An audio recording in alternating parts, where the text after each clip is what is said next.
बच्चों नमस्ते।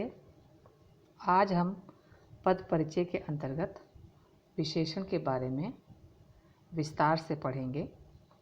पिछले वीडियो में मैंने आपको सर्वनाम के बारे में विस्तार से बताया था। आशा है आप सभी ने उस वीडियो को ध्यानपूर्वक सुना होगा। विशेषण, पहले इसकी परिभाषा समझिए बच्चों।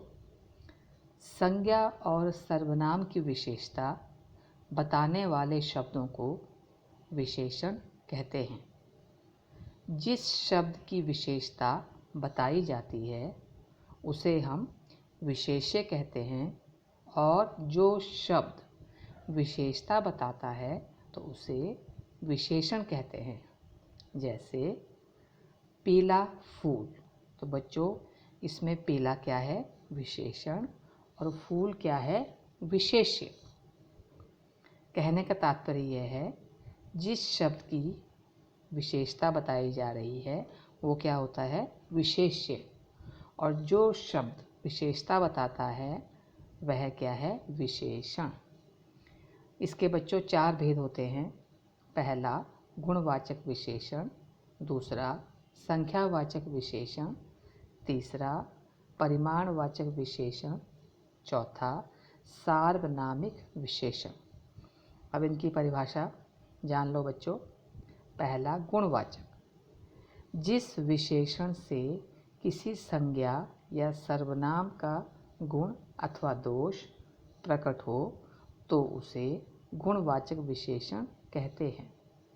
उदाहरण देखिए, उसने नीली साड़ी पहनी है, तो इसमें नीली क्या है? विशेषण। साड़ी की विशेषता बता रहा है, कैसी? वो नीली। सोहन ईमानदार लड़का है, तो इसमें ईमानदार क्या है? गुणवाचक विशेषण।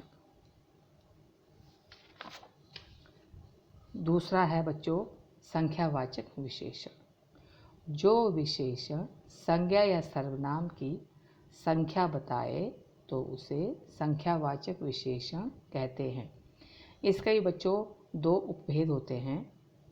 पहला निश्चित संख्यावाचक विशेषण, जिस संख्यावाचक विशेषण से संज्ञा या सर्वनाम की निश्चित संख्या का बोध हो तो उसे निश्चित संख्यावाचक विशेषण कहते हैं। उदाहरण देखिए, कक्षा में 50 विद्यार्थी बैठे हैं, तो इसमें संख्या निश्चित है 50। दूसरा, हमारे परिवार में 5 लोग हैं, तो 5 क्या है? निश्चित संख्यावाचक है, अर्थात इसमें संख्या निश्चित बताई जा रही है। इसका दूसरा उपभेद है अनिश्चित संख्यावाचक विशेषण। जिस संख्यावाचक विशेषण से किसी निश्चित संख्या का बोध नहीं हो तो उसे अनिश्चित संख्यावाचक विशेषण कहते हैं। इसके उदाहरण देखिए, कुछ लोग बिना मांगे सलाह देते हैं, तो इसमें अनिश्चित क्या है? कुछ, इसमें संख्या निश्चित नहीं है। दूसरा है अनेक लड़कियां दहेज का शिकार बन रही हैं, तो इसमें अनेक क्या है? अनिश्चित। तीसरा है परिमाणवाचक विशेषण। वे विशेषण शब्द जो विशेष्य की मात्रा, नापतोल या परिमाण का बोध करवाते हैं तो उन्हें परिमाणवाचक विशेषण कहते हैं। बच्चों इनके भी 2 उपभेद होते हैं। पहला निश्चित परिमाणवाचक विशेषण। वे विशेषण शब्द जो विशेष्य के निश्चित परिमाण का बोध कराएं तो उन्हें निश्चित परिमाणवाचक विशेषण कहते हैं। इसके उदाहरण देखिए बच्चों, खीर के लिए 1 लीटर दूध चाहिए, तो इसमें 1 लीटर क्या है? परिमाणवाचक। दूसरा, बाजार से 5 किलो आलू लेते आना, तो 5 किलो निश्चित परिमाणवाचक। इसका दूसरा उपभेद है अनिश्चित परिमाणवाचक। वे विशेषण शब्द जो विशेष्य के निश्चित परिमाण या मात्रा का बोध न करवाएं तो उन्हें अनिश्चित परिमाणवाचक विशेषण कहते हैं। उदाहरण देखिए बच्चों, बच्चे ने थोड़ा दूध पिया है। तो इसमें संख्या मतलब परिमाण में जैसे क्या होता है, मात्रा है, नाप तोल की आपको जानकारी मिलती है। तो इसमें क्या होगा, थोड़ा।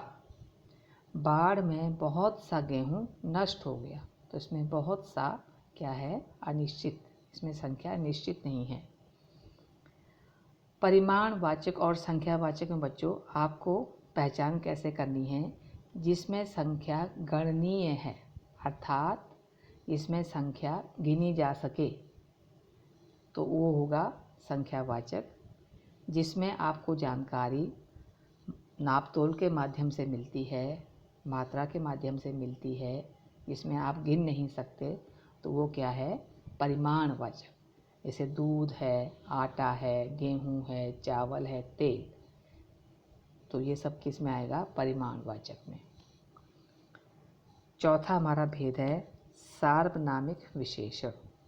वे सर्वनाम शब्द जो किसी संज्ञा के पहले आकर संज्ञा की ओर संकेत करते हैं या उसकी विशेषता बताते हैं, तो उसे सार्वनामिक विशेषण या संकेतवाचक विशेषण कहते हैं।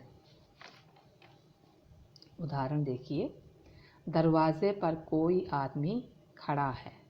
आदमी क्या है, संज्ञा, उससे पहले कोई लगा है, वो है सर्वनाम, तो इसलिए वो क्या बन गया, सार्वनामिक विशेषण।